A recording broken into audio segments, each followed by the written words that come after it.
Hi hello viewers నమస్తే, welcome to RV ఇంటరీస్. Today వచ్చేసి మనం పపాయ తోట పెంపకం చేస్తున్న రవి. మీ ఫాదర్ పేరు ఏం పేరు? రాముడు అన్న దగ్గరికి రావడం జరిగింది. తెలుగు రాముడు. ఇది వచ్చేసి ఐజా దగ్గరలో ఉంది. చాలా ఏళ్ళ నుంచి ఇక్కడ సాగు చేస్తున్నారంట పప్పాయి పంట. ఎట్లా ఉంది, దీని పెంపకాల పట్ల కూడా చాలా మందికి ఐడియా ఉండదు. వాటి గురించి క్లుప్తంగా కొన్ని విషయాలు, దీని యొక్క పంట విధానం ఎట్లా ఉంటుంది, బేసిక్ నుంచి దీన్ని పెంచే విధానం ఎట్లా ఉంటుంది, మొక్కలు ఎక్కడి నుంచి తెచ్చుకుంటారు, దీని యొక్క మందులు ఏమేమి వాడుతున్నారు, దీని దిగుబడి వచ్చిన తర్వాత దీన్ని అమ్మడానికి ఎక్కడికి ఎక్స్పోర్ట్ చేస్తున్నారు అనే విషయాలు కొన్ని క్లుప్తంగా మనం చర్చించి ఆయనతో తెలుసుకుందాము. రవి నమస్తే. నాన్నగారు కూడా పొద్దున చెప్పినారు విషయం ఎట్లా అని చెప్పేసి. ఈసారి దిగుబడి కూడా మీకు కొంచెం పంట దిగుబడి ఎక్కువనే వచ్చింది, కానీ అమౌంట్ ఎక్కువ రావడం లేదు, తక్కువ ధర పోతా ఉంది. దానివల్ల పండ్లు కూడా వేస్ట్ అవుతా ఉన్నాయి. ఎక్కువసేపు తెంపకుండా ఉంటే కూడా ఇవి రాలిపోతాయి. మాగినప్పుడే దీన్ని తెంపుకొని అమ్ముకోగలిగితే బాగుంటది. ఆ టైంలో ధర ఉంటే బాగుంటది, ధర లేకుంటే ఇబ్బంది పడిపోతాం అన్నట్టుగా చెప్పిండు. ఎన్నేళ్ళ నుంచి సాగు చేస్తున్నారు రవి మీరు? 5 years 6 years. మీ నాన్నగారే మొత్తం ఇదంతా చూసుకుంటారా? నాన్నగారే నువ్వేం చేస్తున్నావు? ఓకే రవి, చదువుకుంటూ కూడా మీ నాన్నకు సపోర్ట్ గా ఉండి వ్యవసాయం చూసుకుంటా ఉన్నావు. నువ్వు మీ బ్రదరా? నేను అన్న. తను చదువుకుంటున్నా? తను కూడా వ్యవసాయం? తను డిగ్రీ కంప్లీట్ చేసినాడు, ఇదే ఫీల్డ్ లోకి వచ్చేసాడు. ఈ వ్యవసాయం పట్ల నీకు బాగా అవగాహన ఉందా? అంటే నాన్నంత లేదు కానీ మాకు కొంచెం నేర్పించేస్తున్నాడు.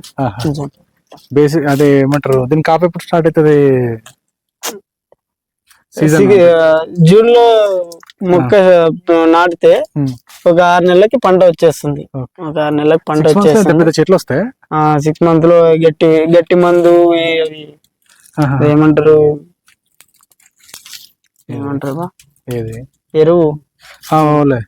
ఎరువు గట్టి మందు వేస్తే కొంచెం తొందర ఎదుగుదల చెట్టుకి బాగుంటది. మందులు ఫర్టిలైజర్ మంచివి తీసుకొని పట్టేస్తా. ఐడియా ఎకరాకు 2 లక్షల దాకా అవుతుంది. ఒక ఎకరాకు 2 లక్షల దాకా పెట్టుబడి అవుతుంది. 4 ఎకరాలు అంటే 4 ఎకరాలు దాదాపు 7-8 లక్షలు వచ్చింటది. ఈ నుంచి ఎట్లా పంపిస్తారు రవి? ట్రాన్స్పోర్ట్ ఎట్లా పంపిస్తారు? అంటే ఎవరైనా మధ్యలో బ్రోకర్ వాళ్ళు ఉంటారు, ఢిల్లీకి ఢిల్లీకి ఎక్స్పోర్ట్ చేస్తారు. ఢిల్లీ, రాజస్థాన్ లో ఈ పంట ఎక్కువ తీసుకుంటారు. ఈ పంట పప్పాయి ఎక్కువ సాగు. మన ఏరియాలో కొద్దిగా పర్వాలేదు, కొద్దిగా తింటారు కానీ కొద్ది తక్కువనే.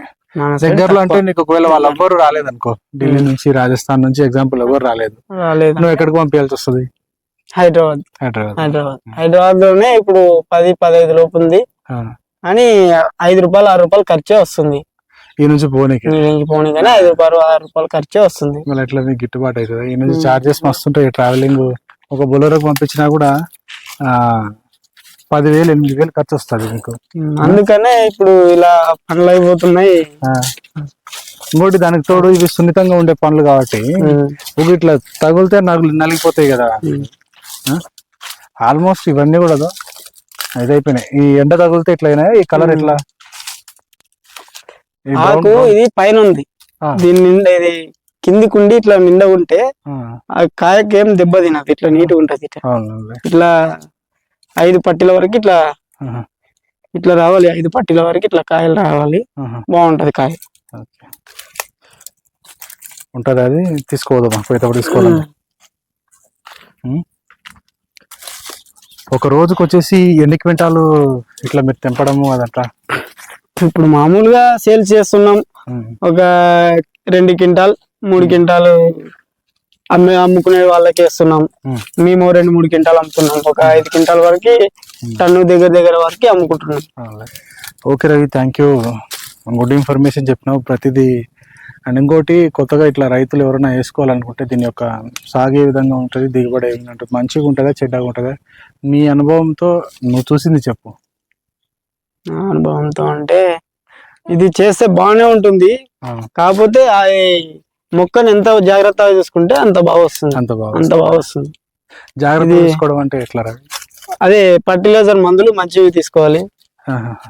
మామూలుగా అయితే అందరూ పత్తి, మిరప ఇట్లా రెగ్యులర్ పంటలే పండిస్తారు కదా.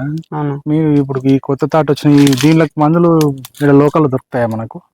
లోకల్లో దొరుకుతాయి. ఇక్కడ లోకల్లో దొరుకుతాయి. ఇక్కడ మా ఐజల్లోనే దొరుకుతాయి. వాళ్ళు ఓకే. దీనికి పెట్టుబడి పెట్టుకోవాలంటే సుమారుగా ఒక ఎకరాకు 2 లక్షల ఎకరాకు రూపాయలు 2 ఖర్చు లక్షల వస్తుంది. ఖర్చు వస్తుంది. దీని తర్వాత అమ్ముకోగలిగిన ఇది కూడా ఉండాలి. కానీ పంట అయితే నాకు తెలిసి చాలా మంచిగా వచ్చింది. చూడడానికి అయితే ఇంపుగా ఉంది. చూస్తే ప్రతి చెట్టు చాలా నిండా కనిపిస్తుంది.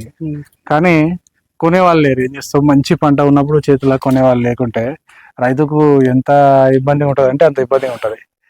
ఎందుకంటే ఎన్నో మందులు వేసి దీన్ని సాగు చేసి పండించి ఈ స్టేజ్ తీసుకొచ్చింటాడు. అట్లాంటప్పుడు ఇది అమ్మడబోలేదంటే విపరీతమైన బాధ ఉంటుంది. అక్కడ కొద్దిగా బాగున్నాయి కదా, అదంతా జబర్దస్త్ ఉన్నాయి ఇంకా పళ్ళు. అండ్ ఇంకోటి రవి, ఇలా బయట కూడా అమ్ముకుంటున్నారు కదా, ఇప్పుడు మనం కేజీ ఎట్లా ఇస్తున్నారు మీరు? ఒక కేజీ వచ్చేసి ఒక ట్రే వచ్చేసి 300 ఇస్తున్నాం. ట్రే కేజీ కిలోలు ఉంటుంది. కేజీ లెక్క చూసుకుంటే కిలో లెక్క తీసుకుంటే 100కి 3 కిలోలు 4 కిలోలు దాకా 3-4 కిలోలు. మరి మీకు ఎట్లా గిట్టుబాటు అవుతుందా? గిట్టుబాటు 4 కిలోలు అంటే గిట్టుబాటు అయితే కిలోకి ఎన్ని పండ్లు వస్తాయి? ఇవి లేట్ అయ్యే కొద్ది ఇవి ఇట్లా రాలిపోతాయి. ఇట్లా రాలిపోతాయి. అన్ని చెట్టు మీద మాగిన పళ్ళే. ఇది చెట్టు మీద మాగిన పళ్ళు అట్లా సేల్ చేస్తుంటాం. లేట్ అయిందనుకో ఇట్లా రాలిపోతాయి. ఎంతకో అంతగా అమ్మేసుకుందాం లేని ఉద్దేశంతో తక్కువకే అమ్ముతారు. ఒక పండు వచ్చేసి 1 కేజీ దూకుతుంది, హాఫ్ కేజీ ఉంటుంది. కిలో కాడి నుంచి 2 కిలోల కాయ వరకు వస్తుంది. ఇట్లా కొంచెం మందం ఉంటే ఇట్లా 2 కిలోల వరకు వస్తుంది. ఇట్లా 1/2 కిలో కాడి నుంచి 2 కిలోల సైజ్ దాకా వస్తుంది. ఫస్ట్ స్టార్టింగ్ లో 3 కిలోలు 4 కిలోల దాకా ఉంటుంది. అంత లావు అయితే ఫస్ట్ స్టార్టింగ్ లో ఇంత 3-4 కిలోల దాకా. కలంగడి పండు, కర్బూజా పండు, ఈ పప్పాయి పండు, ఈ 3 రకాలు కొంచెం బాగా డిమాండెడ్ గా అనిపిస్తాయి. పెద్దగా కూడా అనిపిస్తాయి. సైజ్ ఇప్పుడు ఈ సైజ్ 2.5-3 ఉంటది ఇదా. కానీ ఇంకా మాగాదు. కానీ ఎక్కువ వెయిట్ ఉంటాయి కదా పండ్లు, తీసుకోవడానికి మోయడానికి చాలా ఇబ్బంది ఉంటుంది కదా. ఇప్పుడు ఈ పప్పాయిని పండుని ఇట్లా గీకితే పాలు వస్తాయి, ఇట్లా గీకితే మిల్క్ వస్తాయి. ఈ పాలను మన కాస్మెటిక్ క్రీమ్స్ అంటే ఫేర్ అండ్ లవ్లీ ఇట్లాంటి క్రీమ్స్ ఉంటాయి కదా మొహాలకి. ఇప్పుడు పళ్ళు పోయేంత వరకు పళ్ళని సేల్ చేస్తాం. ఇంకా పంట వేస్ట్ అయ్యేపాటికి ఫ్యాక్టరీకి చేస్తాం. ఈ పాలు కాస్మెటిక్స్ యూజ్ చేస్తారు. అట్లా ఏమన్నా మన కాడ కూడా వచ్చి కొనుక్కొని పోతారా? లేకుండా అదే వాళ్ళు ఎక్స్పోర్ట్ చేస్తారు అనమాట, ఫ్యాక్టరీకి ఎక్స్పోర్ట్ చేస్తారు. ఓకే. ఇట్లా మన మంచి పనుల వరకు అమ్ముకుంటాం. కొంచెం మామూలుగా అయ్యేపాటికి వాళ్ళు ఎక్స్పోర్ట్ చేస్తారు, ఫ్యాక్టరీకి ఎక్స్పోర్ట్ చేస్తారు. ఎక్కువ రాజస్థాన్, ఢిల్లీలో ఈ పండ్లు తీసుకుపోయేది. అదేదో క్రీమ్ లకే వాడతారంట. కరెక్ట్. ఓకే వ్యూవర్స్, ఎవరైనా సాగు చేసుకోవాలనుకుంటే గినా పప్పాయి సాగులో కూడా మంచి లాభాలే ఉంటాయి. కాకపోతే ఇది ఎదిగిన టయానికి పండు యొక్క ధర మంచిగా ఉంటే బాగా రేటు పోతాయి. లేని పక్షంలో కొద్దిగా డౌన్ అవుతాయి.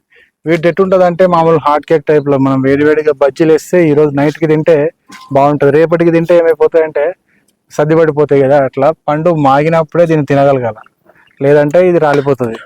రాలిపోయి వేస్ట్ అయ్యేదే ఎక్కువగా ఉంటుంది దీనిలో. మంచి దిగుబడి, మంచి ఆదాయం ఉన్న వ్యవసాయమే ఇది. ఎవరైనా చేయాలనుకుంటే కూడా పప్పాయి తోటలో దిగుబడి చేయండి, చాలా బాగుంటాయి. ఈ దగ్గరలో కూడా అవైలబుల్ ఉన్నాయంట. దీని యొక్క మందులు కానీ అన్ని రకాలుగా అవైలబుల్ ఉన్నాయంట. ఇప్పుడు దీనికి మందు కొట్టాలంటే కూడా రవి, మీరు పైనుంచి స్ప్రేయింగ్ ఎట్లా చేస్తారు? చెట్లు కొమ్మలకి ఆకులు కొడతారా? ఎట్లా? ఛార్జింగ్ పంపుతో పూతకి ఇప్పుడు కొట్టాము. ఇంత సైజ్ వచ్చాక ఆడుంది కదా, అదే పూత, పప్పాయి పూత. ఆ చిన్న పూత కాడి నుంచి కొడతాం. ఓకే.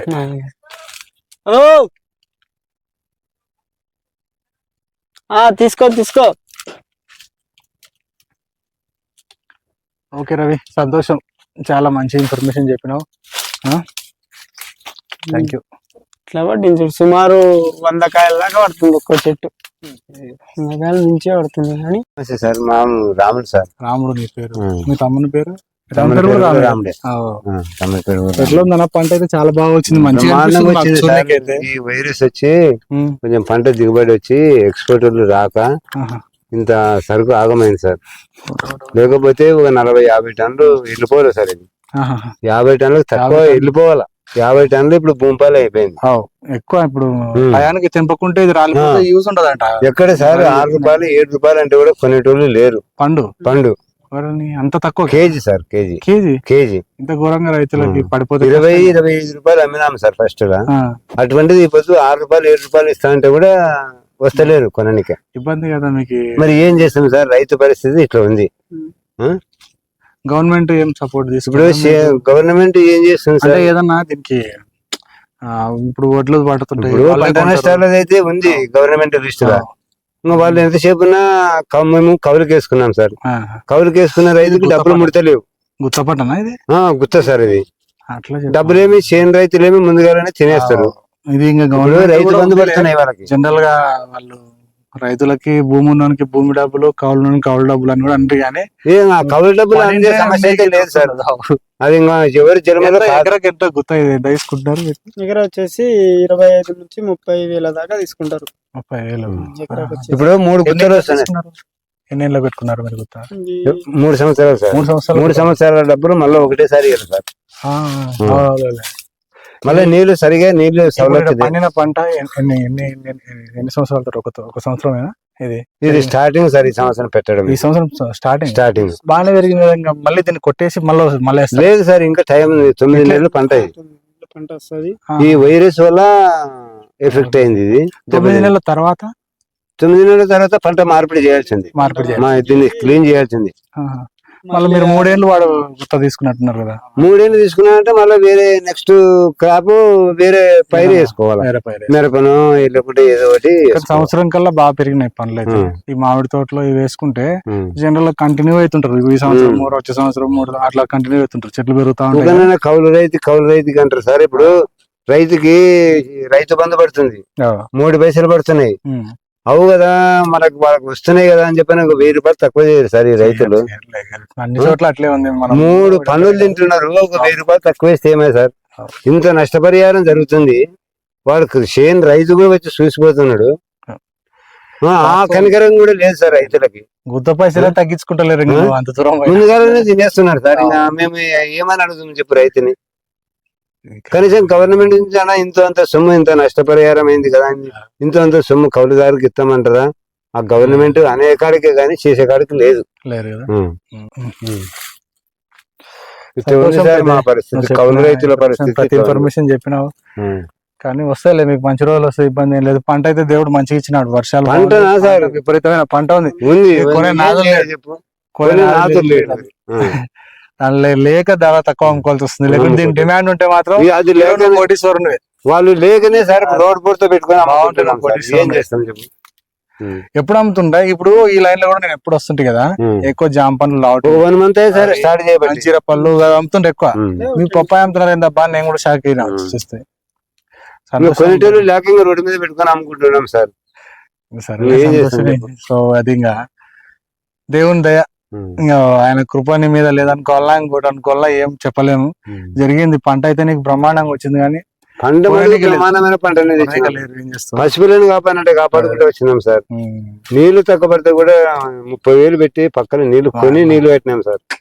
ఆడ కూడా ఉపయోగం లేకపోతే డ్రిప్పింగ్ సిస్టమ్, డ్రిప్ కంటిన్యూ నడుస్తూ మళ్ళీ పరిమితాలు కడుతున్నాం సార్. మొన్న ఎండలు ఎక్కువ ఉండే కదా రవి, ఎట్లా? ఎండలు ఉంటే కూడా నీళ్లు పరుపు మీద ఇప్పుడు దీన్ని పోతే ఇస్తాం సార్.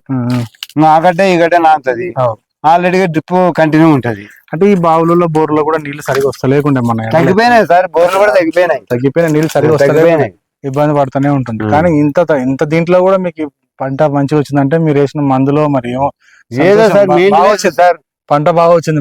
నిద్రపోతున్నాం చూడు సార్, దీంట్లో అంత కాపాడుకుంటున్నాం.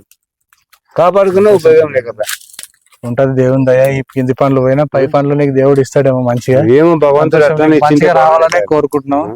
రైతులకి పప్పాయ రైతులు వేస్తే ఇట్లా పరిస్థితులు ఉన్నాయి. వేయాలనుకుంటే కూడా ఆలోచన చేసుకునేయండి. ఎందుకంటే పండ్లు కొనే వాళ్ళు కూడా కావాలా. ఏదైనా గవర్నమెంట్ నుంచి కూడా జరంత సపోర్ట్ ఉంటే బాగుంటదని మా ఉద్దేశం మీకు తెలియపరుస్తున్నాము. గిట్టుబాటు ధర అట్లా ఏదైనా కొనే పరిస్థితి ఉంటే వీళ్ళకి ఇంకా బాగుంటది. ఎందుకంటే ఇవి ఫ్రూట్స్ ఎక్కువ రోజులు ఉండేది కాదు. పంట వచ్చినప్పుడే దీన్ని తీసుకోవాలా. అది అమ్ముకోలేదంటే రాలిపోతాయి.